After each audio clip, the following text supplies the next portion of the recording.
I'm Molly here with Rose City RV of Michigan, and today we're going to take a look at the all-new Rockwood Geo Pro 13LE.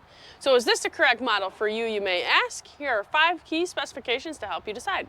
This model can sleep up to 4 people, has a weight of 2,245 pounds, has an overall length of 16 feet, has a height of 9 feet 2 inches, and a width of 84 inches. So let's take a look inside.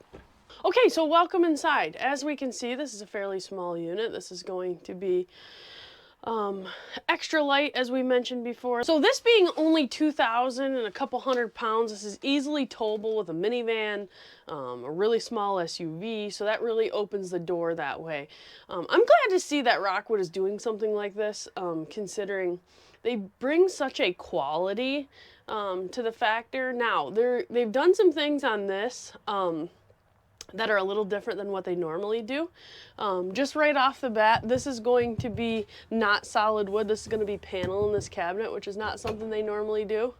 Now, the reason for things like this in this exact model is they were trying to keep that weight really low, so that way they can, like I said, be able to be towed by those minivans and small SUVs. So this is a unit you can easily sleep 4 people in, and also tow with a minivan or small SUV. So side mount air conditioner. I never loved the idea. However, what's so great about this is you can fit it into your small garage. So if you're living somewhere where you're not allowed to have an RV parked in your driveway, or for storage purposes, it's just going to make that much easier. Now, this air conditioner will still freeze you out of here. This is a smaller unit, so plenty of air conditioning. You're not going without the air conditioning, just stopping you from getting that roof height. So that's super nice in something like this. Egress window right here. Still have roller blinds. They never did sacrifice the construction, so we have full composite in our wall construction. There's no wood there. This is fully 6-sided aluminum, so all aluminum construction. They don't sacrifice the floor either. The floor is still 5/8 tongue and groove plywood, so you don't find that a lot anymore either. And all of that good construction components, and you're still only about 2,300 pounds, so that is awesome. This really should meet the needs for a lot of people. Now, let's face it, this is not going to be the cheapest small RV out there. However, this one will last the longest as far as the construction goes. So that's really neat that they were able to do that. Some things have been simplified, but other than that, they're still holding true on all the important stuff. A little bit of storage here up over this little bed, TV backer here so you can get that TV up on the wall. Turning around here to the kitchen area, we still have a dual burner here.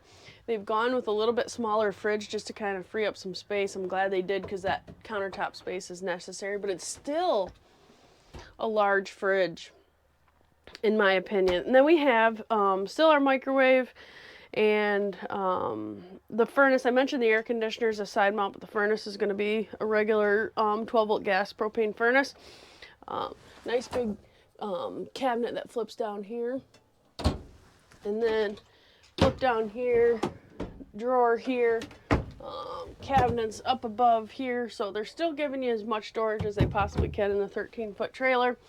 Monitor panels located here with our water pump switch right conveniently next to the sink, along with our water heater switch as well. And our thermostat's right above that. This is wired up for solar. This does not have solar on it because they were trying to keep the cost down here. And then we have our beds. I like how they have this sleek design. I was wondering how they had this held up. They put this nice big steel bracket that's mounted to the wall there, so it feels good and sturdy all the way up there. This also flips up so you can put storage in here when you travel if you'd like. There's a little latch up there that holds that to the wall. Just if need be, you can put bigger items in here without a concern. Then we have, like I mentioned before, still roller shades, so those are nice. And then underneath of the bunk is where our converter is going to be located. Now, inside the bathroom here, this bathroom is very usable. Still a real size shower, so you can easily take a shower in there, even if you're a tall guy. Got the skylight in there to give you a little bit more headroom. Roof vent here with the nice vent fan here, so you can air it out if need be. Then we've got plenty of room here for the toilet and the door. The door's still out to here, so that's nice. And lots of space there. Little light switch and then outlet in here as well. So still plenty of room in there. But that's going to do it for the inside. I mean, it is pretty small in here, so not much to go over, but let's go check out the outside. Okay, so starting on the outside here, we do have a full-length awning, as full length as I can give you. I believe this is 11-foot awning. So still a decent size awning there. Solar on the side option here, like they give you on most of them. Nice big storage area that is pass-through. I can't believe, that's one thing that shocked me, how much outside storage there is on this little unit here. So I definitely like that option. Everybody's got a lot of outside stuff, outside grill, outside just tables and chairs and all kinds of things. So a decent sized door with a big storage area, which is definitely nice.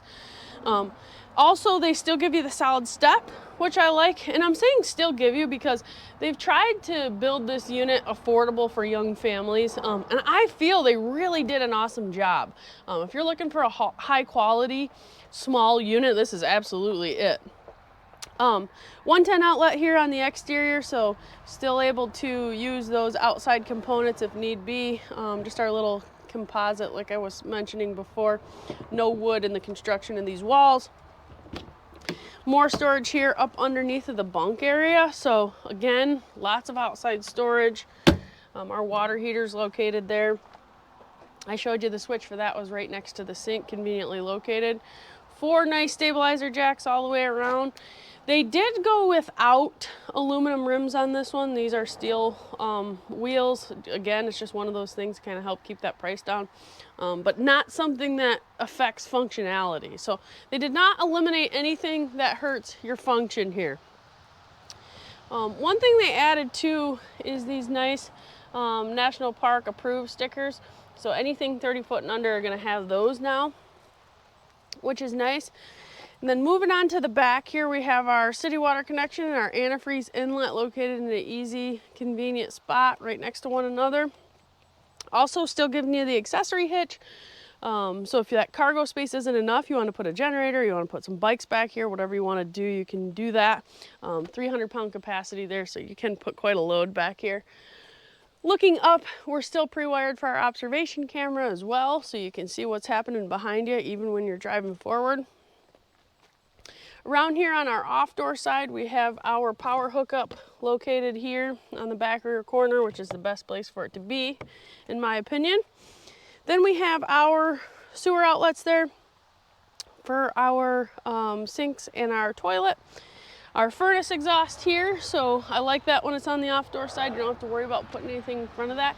They also put our on-the-go ladder system right here. I haven't seen up on the roof, but typically when they put those on the side, it's because there's components in the way in the back. So that's kind of nice too. Allows you to be able to still get up on the roof comfortably without having to worry about stepping on anything that you could damage. I like this air conditioner shroud that they went with. It just looks really clean from the other ones I've seen. For a side mount, that definitely looks nice. And then we have our freshwater tank fill located right there, so you can fill that onboard tank. So our fresh gallon tank on this is still going to be 31 gallons, so still lots of fresh water for how small this unit is. And then our blacks are going to be 27. Our black is going to be 27. Our gray is going to be 27. So still really nice tank sizes on this small unit. This is the other side of that storage area there. So you can see that nice big outside storage. And then moving along to the front, we still have that nice cap. This is the new Geo Pro look, the black on white. I'm not gonna lie, I still love the traditional Geo Pro look. I was kind of sad to see they were getting away from it. Just kind of allowed their Geo Pro line to look a little different from the mini lights and the ultralights and the signatures, but hey, what do you do?